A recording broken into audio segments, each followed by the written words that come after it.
वेद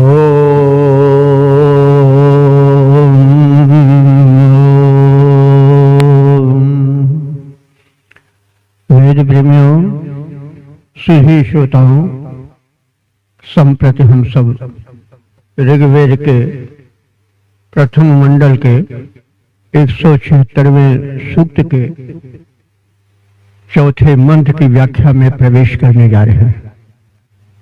यह मंत्र अनुष्टुप नामक छंद में निबद्ध है। मंत्र दृष्टा ऋषि हैं अगस्त्य, मैत्र, वरुण और देवता हैं इंद्र। संप्रति हम इसके शीर्षक को कथित करेंगे। इस मंत्र का शीर्षक है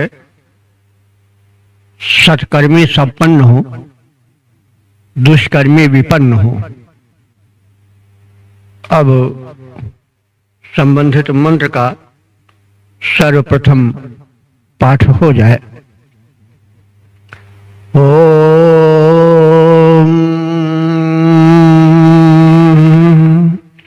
असुन्वन्तं समं जहि दूलाशं यो न ते मयः अस्मभ्यमस्य वेदानं दद्धि सूरिश्चिरोहते। शब्दार्थ भावार्थ आज से परिचय पाएं। इस मंत्र में यह भाव केंद्रीय रूप में देखा जा सकता है कि भगवान वे दुष्ट जो कि शक्ति संपन्न हैं, लेकिन लोक के कल्याण में अपने तन मन धन को नहीं समर्पित करते हैं, जो यज्ञशील नहीं है। यज्ञशील का अर्थ हुआ कि परोपकार में, समाज हित में, लोक हित में शुभ कर्म करना अथवा यज्ञ में आहुति आदि डाल करके पर्यावरण के शोधन में संलग्न रहना, ये सब शुभ कर्म है। तो उस समय में ऋग्वैदिक आर्यों के काल में एक वर्ग ऐसा था जो यज्ञ का विरोधी था। वो घोर भोगवादी था। वह यह चाहता था कि लोग अपने धन को खाने पीने, मौज उड़ाने में, जैसे आजकल बहुत मात्रा में देखा जा रहा है, लगावें। ये निरर्थक घर के अन्न को और धन को आग में डाल देना ये कौन सी समझदारी है? ख्याल अपना है। उसके वैज्ञानिकता को नहीं पहचानते थे और यज्ञ कर्म के विरोधी थे आर्यों में, और उनमें मत वैभिन्न था और संघर्ष भी होता रहता था। जो वैदिक आर्य थे उनका प्रमुख देवता इंद्र था। उन्होंने उस सर्व शक्ति संपन्न देवता को इंद्र नाम दिया था और अपने हार्दिक उद्गारों को वे उस देव के सामने व्यक्त करते थे और सहायतार्थ सदैव विनम्र रहते थे। तो इसमें यह संकेत है कि जो सज्जन हैं वो भगवान से प्रार्थना करें कि जो सत्कर्मी हैं वे ही संपन्न बने, और जो दुष्कर्मी हैं, भोगवादी हैं, अहंकारी हैं, जो धन को समाज के परपीड़न में लगाते हैं, वे भी नष्ट हों। और धन सबसे बड़ी शक्ति होती है, इसलिए धन शक्ति परमात्मा उनको कदापि न दे। मनुष्य भावना कर सकता है, भावना अवश्य करे। तो यह संदेश भी है अब शब्दार्थ की ओर ध्यान दें। ऋषि कह रहा है कि यह यानी जो व्यक्ति ते न मया तुझसे प्रेम नहीं करता है। मया माने मय मा और या मय माने प्रेम करना अथवा सुख देना। जो तुमसे प्रेम नहीं करता है अथवा अपने सत्कर्मों द्वारा तुम्हें संतुष्ट करके सुख नहीं पहुंचाता है, तान उन सब दुष्टों को, उनके समस्त मंडल को, समम माने समस्त, उनके समस्त समूह को हे भगवान तुम नष्ट कर दो। जो दुहनाशम माने कठिनता से दबाए जा सकते हैं, क्योंकि वे दुष्ट इतने सशक्त हैं कि हम यदि चाहें तो उन्हें सरलता पूर्वक दबा नहीं सकते हैं कि तुम गलत काम कर रहे हो, ऐसा न करो। तो इसलिए हे भगवान हम तुमसे सहायता चाहते हैं कि वे जो कुविचारी हैं, दुष्ट हैं, वे दुहराशम हैं या दुहनाशम हैं, अर्थात कठिनता से दबाए जा सकने वाले हैं, क्योंकि वे शक्तिशाली भी हैं, लेकिन वे असुन्नतम, सुन्नत कहते हैं सोम को टपकाना, और सुन्नतम से होगा जो सोम टपकाते हैं, अर्थात सोम यज्ञ करते हैं, शुभ कर्म यज्ञ करते हैं। और लगा देने से निगेशन यानी न करने का अर्थ प्रतीत होता। असुन्नतम यानी जो यज्ञ आदि शुभ कर्म नहीं करते हैं। ऐसे दुष्टों को तुम जही माने मार डालो। अस्य और इसका यानी इस दुष्ट का, वेदनम माने धन। अब देखिए ऋग्वेद की भाषा जो थी वो प्रारंभिक रूप वाली भाषा है। क्रिया से ही संज्ञा बनती है और फिर धातु से ही संज्ञा बनती है और फिर उसका एक अर्थ होता है और वह अर्थ जिस पर लगता है उसी हिसाब से उसका रूप बना दिया जाता है, नाम दे दिया जाता है। क्या वेदन शब्द है, वेदनम, तो विद धातु से वेद बनता है और वही वेदनम भी है नपुंसक होने पर। तो वेदनम माने यहां पर धन है।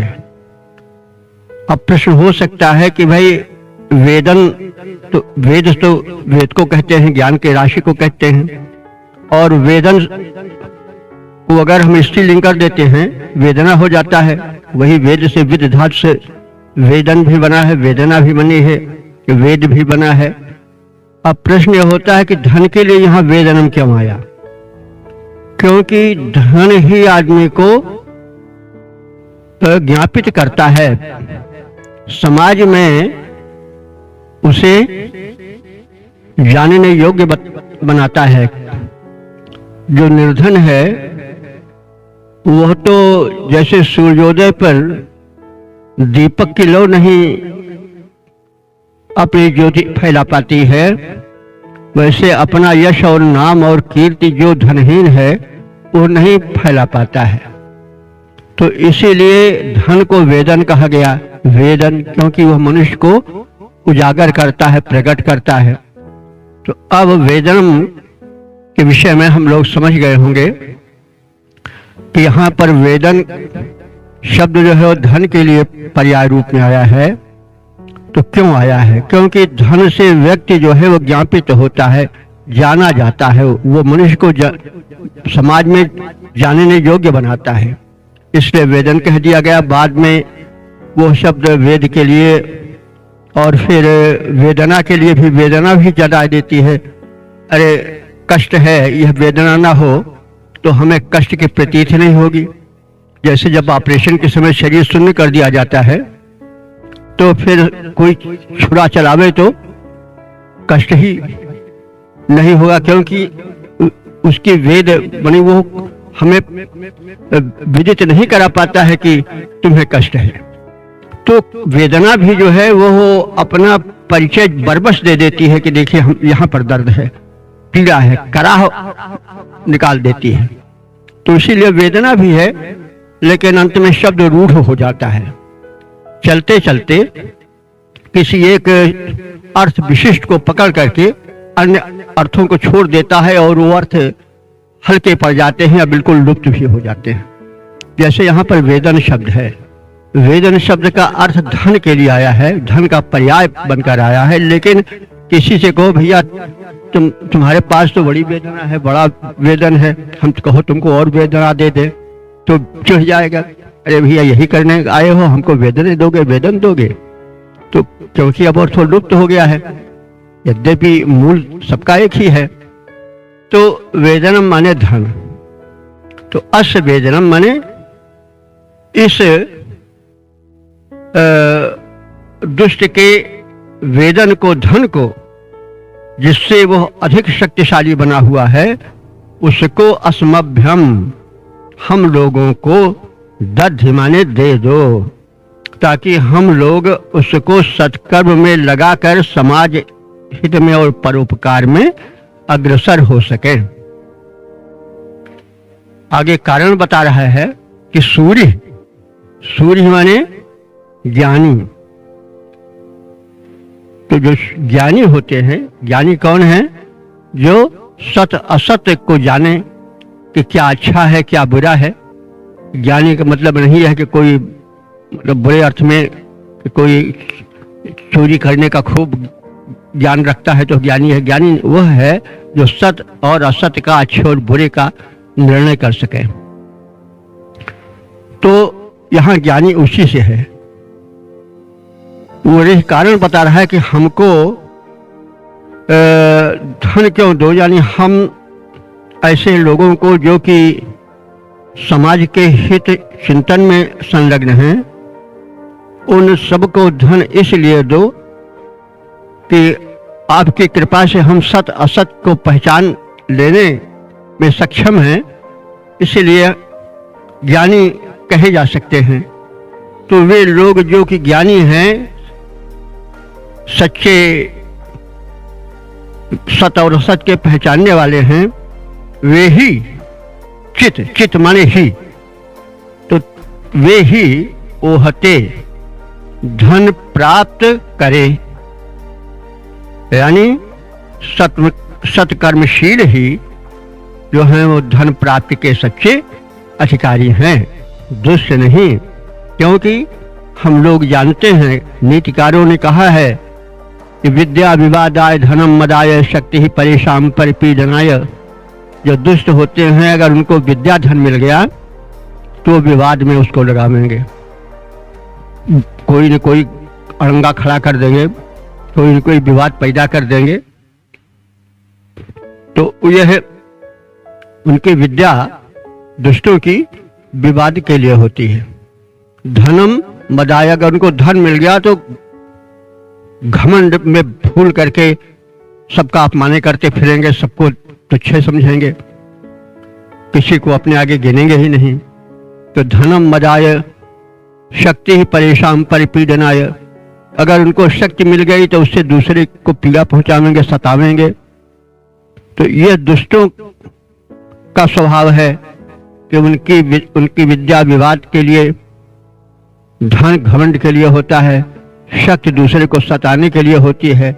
लेकिन जो सज्जन होते हैं, ज्ञानी होते हैं, ज्ञानाय दानाय च रक्षणाय, उनकी विद्या ज्ञान प्रदान करती है, भूले भटके को रास्ता दिखाती है, और धन उनका दान के लिए होता है, और शक्ति दूसरे की रक्षा के लिए होती है। तो वही है, इसीलिए यह ऋषि ने बहुत पहले बता दिया कि भाई ये सब बातें अगर सज्जनों के पास हो तो बड़ा अच्छा है।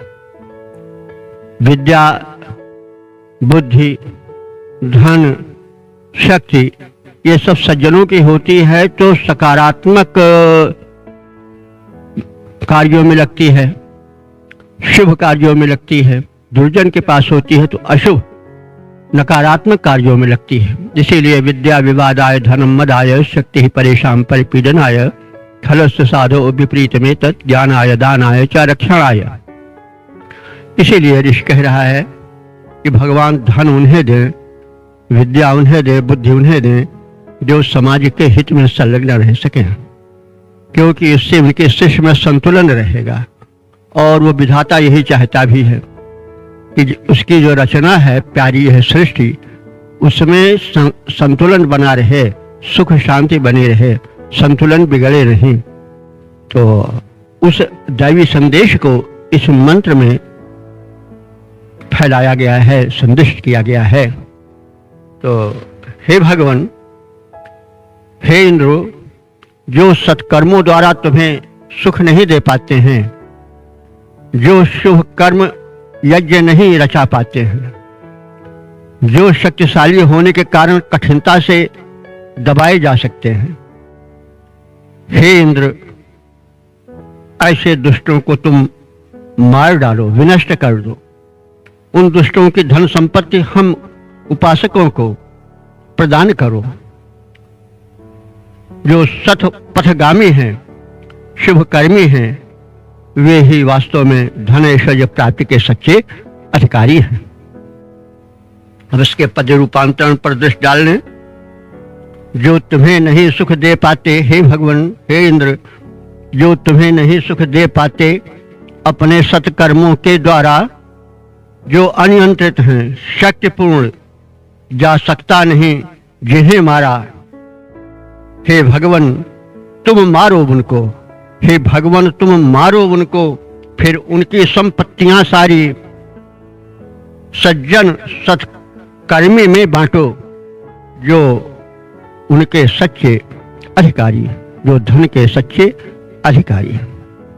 ओम वेद प्रेमियों, सुधी श्रोताओं, संप्रति हम सब ऋग्वेद के प्रथम मंडल के 176वें सूक्त के 5वें मंत्र की व्याख्या में प्रवेश करने जा रहे हैं। यह मंत्र अनुष्टुप नामक छंद में निबद्ध है। मंत्र दृष्टा ऋषि हैं अगस्त्य, मैत्र, वरुण, देवता हैं इंद्र, और विषय है सोम से संवर्धित शक्ति वाले इंद्र भक्तों के रक्षक बने। अब संबंधित मंत्र का सर्वप्रथम पाठ हो जाए।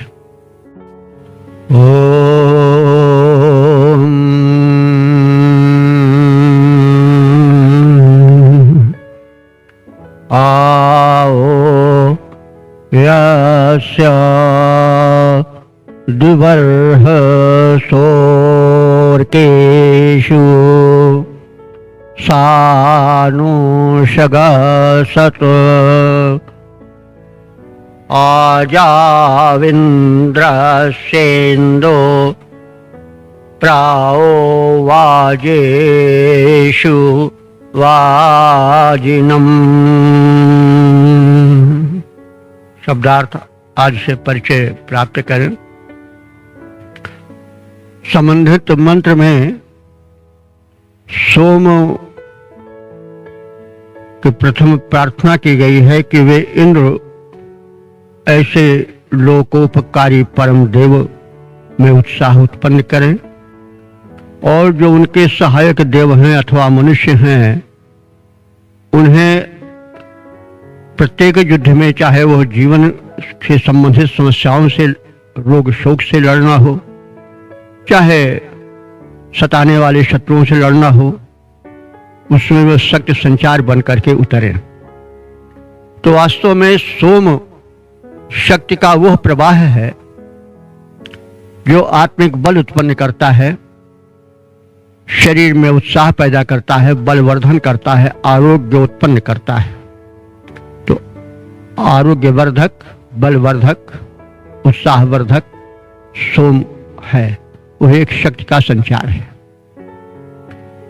सोम के विषय में बहुत कुछ कहा जा चुका है, और यह निवेदन है कि जब तक देवता विषय का अवधारणा मस्तिष्क में विधिवत नहीं रहेगी, तब तक अर्थ में वो आनंद नहीं आवेगा, उसका वो संदेश और उसका वो उपदेश जो शाश्वत है समझ में विधिवत नहीं आ पावेगा।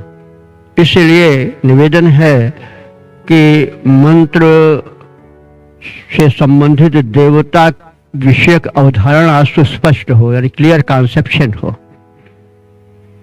अब हम इस सोम शक्ति के स्वरूप को ध्यान में रख करके और प्रयुक्त शब्दों के अर्थ को समझ करके मंत्र में प्रवेश करें, उससे लाभ उठावें।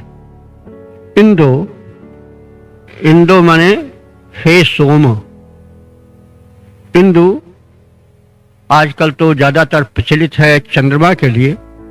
चंद्रमा को सुधाकर भी कहा जाता है और चंद्रमा की किरणों में अमृत होता है, ऐसी भी बात सुन पड़ती है। तो चंद्रमा को सोम भी कहा जाता है और इंद्र भी कहा जाता है। उसी प्रकार से इस सोम रस को भी चंद्रमा के ही समकक्ष रख करके अर्थ किया जाता है। तो सोम विषयक बहुत कुछ पिछले एपिसोड्स में कहा गया है, तो इसलिए अब आगे हम तद विषयक अधिक समय न लेकर के सीधे शब्दार्थ की ओर चल रहे हैं और अर्थ की ओर बढ़ रहे हैं। इंदो माने हे सोम रस। अर्केशु, अर्क कहते हैं स्तोत्र, स्तुति, प्रार्थना। तो स्तोत्रों के पाठ के समय आनुषक माने सर्वदा, सदैव, असत, तुम विद्यमान रहते हो। और यश, जिस द्विवर्हसा, दो प्रकार के यज्ञ करने वाले यजमानों की, आवाह माने तुम रक्षा करते आए हो। अब यहां पर दो प्रकार के यज्ञों का अर्थ समझ लेना आवश्यक है। एक यज्ञ होता है स्तोत्र परक, माने प्रार्थना प्रधान, जो भक्ति रस प्रधान होता है। यज्ञ भी है, और यज्ञ तो जैसे हम कहते आए हैं कि यज्ञों में श्रेष्ठतम कर्म, जितने श्रेष्ठ कर्म हैं वो सब यज्ञ ही हैं। हम जो कुछ हो पा रहा है अर्थ कर रहे हैं, समझाने की चेष्टा कर रहे हैं, ये भी यज्ञ है। और आप सब जो सुन रहे हैं और प्रचार प्रसार कर रहे हैं वो भी यज्ञ कर्म ही है, क्योंकि इससे बढ़कर के शुभ कर्म और क्या होगा कि साक्षात परमात्मा की वाणी को हम सुने और उसका प्रचार प्रसार करें, उस संदेश को विश्वव्यापी बनावें। तो अब यहाँ पर कहा गया है द्विवर्हसा, यानी दो प्रकार के यज्ञ करने वाले यजमान। दो प्रकार के यज्ञ क्या है? स्तोत्र परक यज्ञ, यानी जिस यज्ञ में स्तुति की प्रधानता हो, जिस शुभ कर्म में विनम्रता हो, भक्ति भावना भरी हो। और एक दूसरा यज्ञ है आहुति परक, जिसमें आहुति डालने का विशेष स्थान हो। तो इसको हम कर्म यज्ञ कह सकते हैं, जिसमें कि कर्मठता अधिक हो। व्यक्ति प्रार्थना उतना न करे, परमात्मा का चिंतन करे, लेकिन उतना न करे, प्रधानता कर्म की रहे। तो ऐसे भी परोपकारी लोग हैं कि वे कर्म करते हैं और कर्म में अपने तन मन धन को अर्पण करने को तत्पर रहते हैं, कोई भी कार्य हो। तो इस प्रकार से जो दो प्रकार के यज्ञ होते हैं, जिसमें प्रार्थना की प्रधानता होती है, जो पहले प्रकार का यज्ञ है, और जिसमें कर्म की प्रधानता होती है, आहुति की प्रधानता होती है, वो जो है जो दूसरे प्रकार का यज्ञ है। तो हे सोम, हे शक्ति के प्रवाह रूप सोम, तुम दोनों प्रकार के यज्ञों में उपयोगी होते हो और उपस्थित रहते हो, क्योंकि तुम बिना शक्ति के प्रवाह के तो कोई काम हो नहीं सकता है। तो इस स्थिति में तुमसे प्रार्थना है कि आवाह, तुम जैसे रक्षा करते आए हो यज्ञशीलों की, वैसे ही उनकी रक्षा करते रहो। वर्तमान में भी करते रहो, तुमने भूतकाल में किया है और भविष्य में भी करते रहो। इंदो, हे आनंद प्रद सोम, आजऊ, आजऊ माने युद्ध में। आज शब्द का सप्तमी एक वचन है, आजऊ, युद्ध में। युद्ध से जैसे हम कहते आए हैं कि शस्त्रास्त्र लेकर के संग्राम में, रणभूमि में जुट जाना वो युद्ध है, और जीवन युद्ध भी है। रोग से, शोक से, तमाम समस्याओं से, जटिलताओं से जूझना भी युद्ध ही है। तो तुम हमको युद्ध में विजयी बनाओ। इंद्र से माने जो वो शक्ति संपन्न परमात्मा है, उसमें उत्साह बन करके उमड़ो और उसमें तुम शक्ति का उफान लाओ ताकि संरक्षण हो सके। और वाजिनम, जो इंद्र के सहायक अन्य, वाजिनम माने वीर हैं, वाज माने शक्ति भी होता है, और वाजिनम माने शक्तिशाली। जो अन्य इंद्र के सहायक शक्तिशाली उपासक हैं अथवा देवगण हैं, उनमें भी तुम शक्ति बनकर, उत्साह बन करके उमड़ो और इस प्रकार से प्रआवह विशेष रूप से समाज संरक्षण में, उपासकों के संरक्षण में संलग्न हो। तो हे सोम, स्तोत्रों के उच्चारण के समय सदैव उपस्थित रहकर तुम संपूर्ण यज्ञ प्रक्रिया को देखते हो और सहायक बनते हो। वो दो प्रकार के यज्ञ, जो स्तोत्र परक हैं और जो आहुति परक हैं, जो समर्पण परक हैं, भक्ति परक हैं और जो कर्म परक हैं, इन सभी शुभ यज्ञ कर्मों में तुम सदैव रहते हो और उत्साह बन करके, शक्ति बन करके सदैव यज्ञशीलों की रक्षा करते हो। तो हे सोम, युद्ध में तुम उस इंद्र प्रधान शक्तिमान की रक्षा करो, अर्थात उसमें उत्साह बन करके उसको और अधिक कर्म में प्रेरित करो, और जो उसके अन्य सहयोगी हैं उनमें भी तुम उत्साह बन करके, शक्ति बन करके उमड़ो, और इस प्रकार से लोक रक्षण पर्याप्त मात्रा में होता रहे। इसके पद रूपांतरण को देखें। द्विविध यज्ञ में यजमानों के सोम बने रक्षक जैसे। द्विविध का उसकी व्याख्या की गई, दो प्रकार के कौन यज्ञ हैं, स्तोत्र परक और आहुति परक यज्ञ। तो द्विविध यज्ञ में यजमानों के सोम बने रक्षक जैसे इंद्रादिक वीरों के रण में रक्षा करो सोम वैसे। सोम बने उत्साह देह में वीरों की तुम छा जाओ, रक्षण करो और उन वीरों को विजयश्री दिलवाओ। रक्षण करो और उन वीरों को विजयश्री दिलवाओ। ओम। वेद प्रेमियों, सुधी श्रोताओं, संप्रति हम सब ऋग्वेद के प्रथम मंडल के 176वें सूक्त के 6ठे मंत्र की व्याख्या में प्रवेश करने जा रहे हैं। यह मंत्र त्रिष्टुप नामक छंद में निबद्ध, यह मंत्र त्रिष्टुप नामक छंद में निबद्ध है। मंत्र दृष्टा ऋषि हैं अगस्त, मैत्रा, वरुण और देवता हैं इंद्र। संबंधित मंत्र का प्रतिपाद्य है, इंद्र हम उपासकों को प्रिय लगें और उन्हें धन धान्य विजयश्री प्रदान करें। अब संबंधित मंत्र का सर्वप्रथम पाठ हो गया है। ओम यथा पूर्वेभ्यो जरित्रेभ्यो इंद्र मया इवापो न तृष्यते बभूथ ता मनुत्वा निविदं जोहवीमि विद्यामेशं विजनं जीरदानुम। शब्दार्थ भावार्थ से परिचय प्राप्त करें। तो इस मंत्र में यह बात कही गई है कि इंद्र संबंधित स्तुति मंत्रों का पाठ कर, जाप कर पूर्वकालिक साधकों ने, विद्वानों ने, ऋषियों ने सिद्धि प्राप्त की, सुख प्राप्त किया। तो हम भी उन्हीं मंत्रों का जाप कर रहे हैं, पाठ कर रहे हैं, उसी से स्तुति कर रहे हैं। तो हमारे भी संकट उन्हीं की प्रकाश, उन्हीं की तरह से दूर हों और हमें भी उन्हीं की भांति सुख मिले, समृद्धि मिले, सुख मिले, धन मिले, वैभव मिले और स्वास्थ्य मिले, दीर्घ जीवन मिले। तो अब इसी भाव की छाया में हम शब्दार्थ भावार्थ आदि की ओर बढ़े। ऋषि इंद्र को संबोधन करते हुए कह रहा है कि इंद्रो, हे सर्वसमर्थ देवता इंद्र, यथा पूर्वेभ्यः, यथा माने जैसे, पूर्वेभ्यः माने प्राचीन काल के स्तुति कर्ताओं ने उन पुराने स्तुति मंत्रों से तुम्हें प्रसन्न किया और उनके दुख दूर हुए, अभाव दूर हुए, उनको प्रसन्नता मिली। और वो प्रसन्नता उन जरितेभ्यः, जरितेभ्यः माने स्तुतिकर्ताओं के लिए, भक्तों के लिए, उपासकों के लिए वैसे ही सुख और संतोष और आनंद लेकर आई जैसे कि तृषातुर को पानी, शीतल जल और दुखातुर को सुख की उपस्थिति प्रसन्न कर देती है।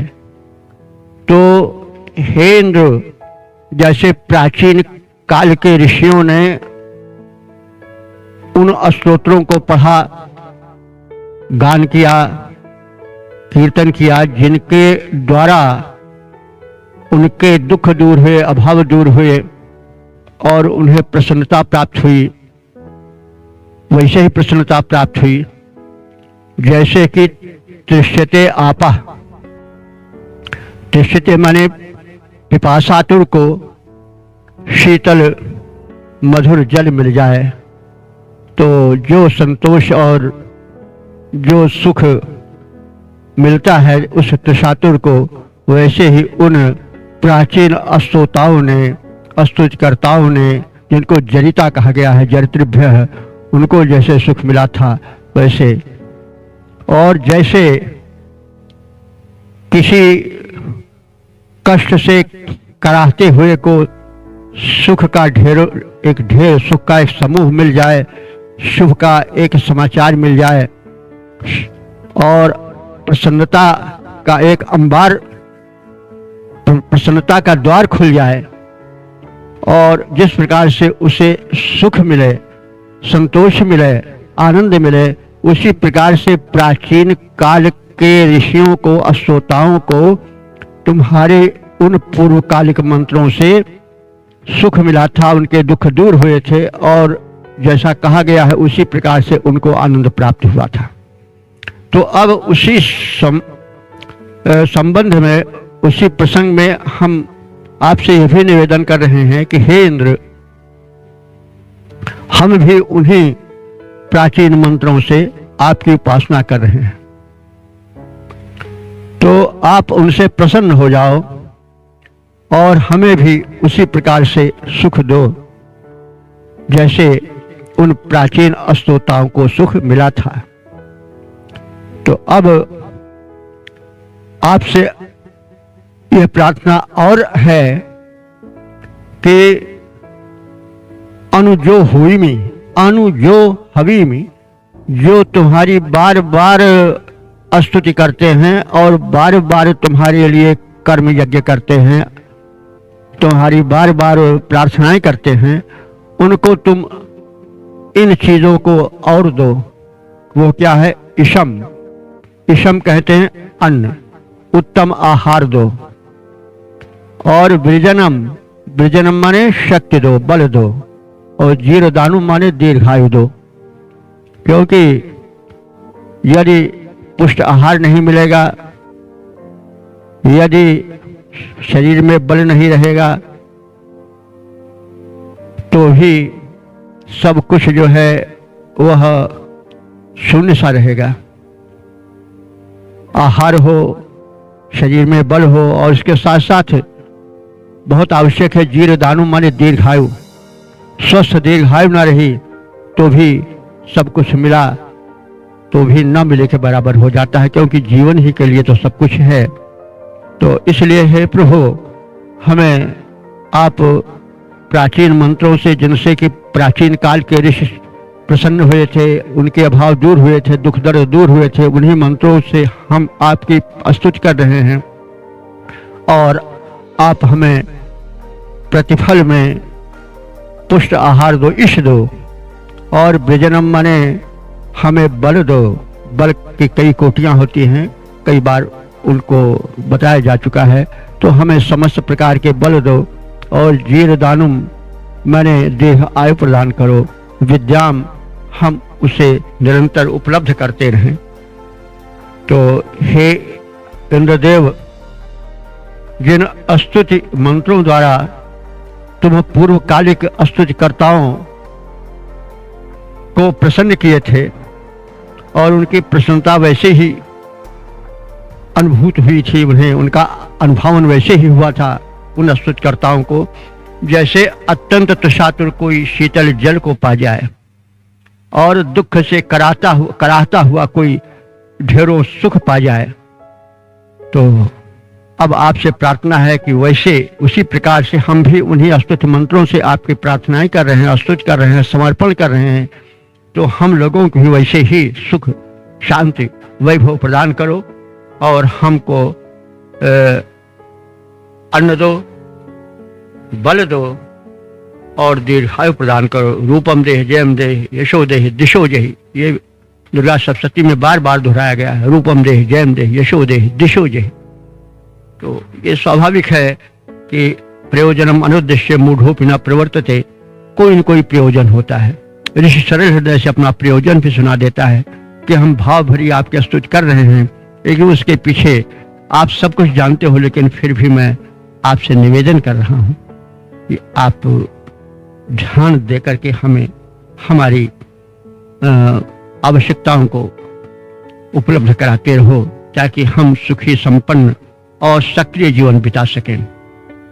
इसका छंदोबद्ध रूप देख लें। पूर्व काल के अस्तोताओं को प्रिय लगे इंद्र तुम जैसे, पूर्व काल के अस्तोताओं को प्रिय लगे इंद्र तुम जैसे, इंद्र तुम वैसे, प्यासे को पानी, दुखियारे को सुख प्रिय लगता जैसे। अब वही पुरानी प्रिय स्तुतियां मैं पुनः सुनाता जाता हूं, दीर्घायु, अन्न, धन पाने की अभिलाषा उनमें लाता हूं। ओम। तो प्रिय वेद प्रेमियों और श्रोताओं, आप सबने इस सूक्त के समापन वाले मंत्र के विषय में संक्षिप्त ज्ञान प्राप्त किया और अब हम अब तक के व्याख्यायी सूक्तों के विषय में थोड़ी चर्चा कर लें और इस सूक्त के सार से परिचित हो जाएं। ये है सूक्त जिसकी हम लोग अभी व्याख्या सुने हैं, वो ऋग्वेद के प्रथम मंडल के 176वें सूक्त से संबंधित है। इस सूक्त में 6 मंत्र हैं। मंत्र संख्या 1 से और 5 तक अनुष्टुप छंद में लिखित हैं और अंतिम छंद जो है वो त्रिष्टुप है, यानी 1, 2, 3, 4, 5 अनुष्टुप और 6वां त्रिष्टुप छंद है। इन समग्र मंत्रों के दृष्टा ऋषि हैं अगस्त्य, मैत्रा, वरुण और देवता हैं इंद्र। इस ऋग्वेद के प्रथम मंडल के 176वें सूक्त में 6 मंत्र थे जिसके विषय में कहा जा चुका है और अब तक कुल जो मंत्र व्याख्यायित हो चुके हैं उनकी संख्या हो गई है 1875।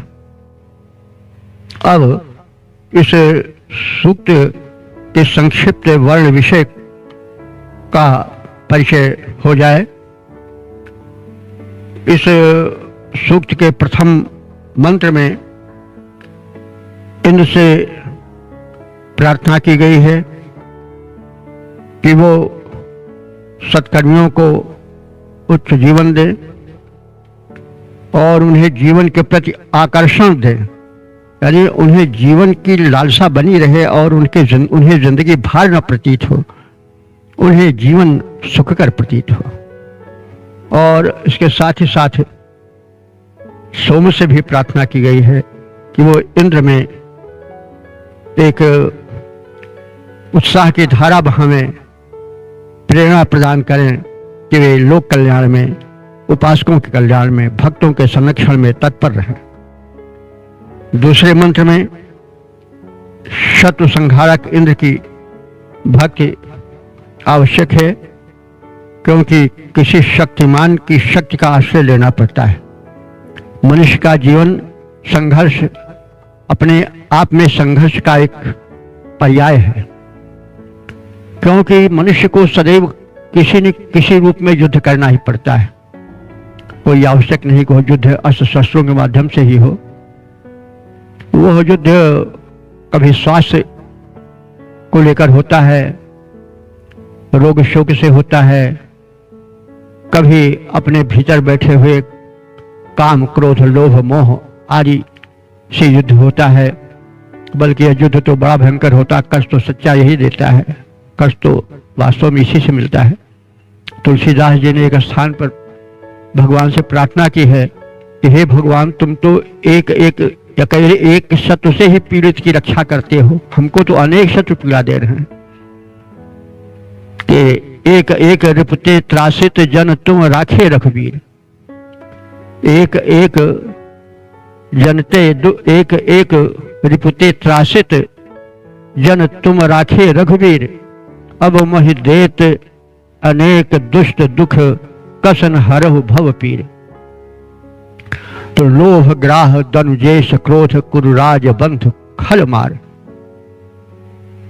गज और ग्राह में, ग्राह ने गज को पकड़कर डुबोकर मार डालने की चेष्टा की थी। बड़ा भयंकर युद्ध हुआ दोनों में। अंत में जब गज निराश हो गया तो उसने भगवान को पुकारा और भगवान ने उसकी रक्षा की। और वह प्रसंग अभी तक कहा जाता है भगवान की दयालुता भक्त वत्सलता के विषय में। तो इस प्रकार से वो एक ही शत्रु से पीड़ित था, गज ग्राह से ही पीड़ित था। तो हमको तो लोभ ग्राह, लोभ रूपी ग्राह ने, घड़ियाल ने ग्रस रखा है, जकड़ा रखा है, छूट नहीं पा रहा हूं। तो लोभ ग्राह और दनुजेश क्रोध है। दनुजेश कहते हैं जो राक्षसाधिप हो यहाँ पर है, वह हिरण्यकश्यप के लिए, हिरण्यकश्यप के लिए। हिरण्यकश्यप प्रहलाद को बड़ा संत्रास देता था। भगवान ने नरसिंहावतार उसके लिए धारण किया और हिरण्यकश्यप का वध किया था। लोक प्रसिद्ध है, प्रहलाद की रक्षा हुई थी। तो तुलसीदास जी कह रहे हैं हमको तो वही लोभ ग्राही नहीं लोभ ग्राह दनुजेश क्रोध है। क्रोध रूपी हिरण्यकश्यप ने भी संत्रास देना प्रारंभ किया है। मैं कदम कदम पर क्रोध के द्वारा प्रताड़ित होता हूं, यानी क्रोध हमको जलाता रहता है। तो क्रोध में आदमी जल उठता है, उबल उठता है और शरीर में लाली आ जाती है और सांसें तेज हो जाती हैं। यानी क्रोध कोई अच्छी चीज नहीं है, उसका परिणाम तो बुरा होता ही है, शरीर पर बुरा प्रभाव पड़ता, साथ साथ एक तिलमिलाहट होती है। तो लोभ ग्राह दनुजेश क्रोध है, कुरुराज बंधु खल मार। कुरुराज कहते हैं यहाँ पर दुर्योधन को कहा गया है। तो दुर्योधन का भाई कौन था? दुशासन। द्रौपदी कृष्ण की भक्ति थी, दुशासन भरी सभा में उसकी साड़ी खींच रहा था। जब रक्षा नहीं हो पाई तो क्या किया कि पुकारा भगवान को, कृष्ण को। तो कृष्ण आए और उसकी रक्षा की साड़ी बढ़ाते गए। तो इस प्रकार से तुमने रक्षा की। तो यह मत समझो कि हमें नहीं कोई सता रहा। उसी तरह से कुरुराज बंधु खल मार, मार माने कामदेव, क्षण क्षण पर काम के बाण हमको संतुष्ट करते रहते हैं। तो मैं तो उस मार माने कामदेव रूपी दुशासन से भी प्रताड़ित हो रहा हूं। वो भी मेरी लज्जा हरण कर रहा है। जो कामी हो जाता है उसको लज्जा नहीं रह जाती है, वो चारों ओर हास्य का पात्र बनता है, संतुष्ट होता है, मारा पीटा जाता है, लेकिन चारों ओर वो कामी विह्वल होकर के घूमा करता है। तो वही बात कही जा रही है कि हमें तो अनेक शत्रु सता रहे हैं। हे भगवान, तुमने तो एक एक शत्रु से त्रस्त अपने भक्त की रक्षा की थी, जैसे बताया गया है। लेकिन तुलसीदास जी कह रहे हैं कि लोभ ग्राह दनुजेश क्रोध कुरुराज बंधु खल मार, सब मिल देत मोहि दुख दारुण भंजहु राम उदार। तुमने एक एक रिपते त्रासित जन, तुम राखे रघुवीर। अब मोहि देत अनेक दुष्ट दुख, कसन हरहु भव पीर। लोभ ग्राह धनुजेश, क्रोध कुरुराज बंधु खल मार। सब मिले देत मोहि दुख दारुण, भंजहु राम उदार। तो इस प्रकार से शत्रु की बात कही जा रही है। तो शत्रु तो तरह तरह के हैं, कुछ अपने हैं, कुछ पराये हैं। तो उस विषय में ऋषि कह रहा है और मंत्र में कहा गया है कि इंद्र जो है अनेक शत्रुओं से भक्तों की रक्षा करें और सत्कर्मी को सम्मान मिले, धन मिले। दुनिया में जो ईमानदार हैं, सच्चे हैं, जो परोपकारी हैं, वही धनी बने। क्योंकि अगर दुष्ट के पास धन आता है तो उससे लोग पीड़न होता है और सृष्टि की व्यवस्था, संतुलन जो है वो बाधित होता है। इसलिए हे भगवान, मेरी प्रार्थना है कि तुम सज्जनों को धन दो, दुष्टों को न दो। और अंत में कहा गया है समापन वाले मंत्र में कि इंद्र जैसे प्राचीन ऋषियों की, भक्तों की, उपासकों की स्तुतियों से प्रसन्न होकर के उनके दुख दर्द को हरते आए, वैसे हमारे भी दुख दर्द हरें, हमें भी सुखी और संपन्न करें और हमें जो है वो धन दें, वैभव दें, स्वास्थ्य दें और दीर्घायु दें। तो इस प्रकार से हमने इस भाव भरे सूक्त के विषय में संक्षिप्त में परिचय प्राप्त किया। अब हम अगले क्रम में अगले सूक्त में प्रवेश करेंगे। ओम सर्वे भवन्तु सुखिनः, सर्वे सन्तु निरामयाः, सर्वे भद्राणि पश्यन्तु, मा कश्चित् दुःख भाग् भवेत्।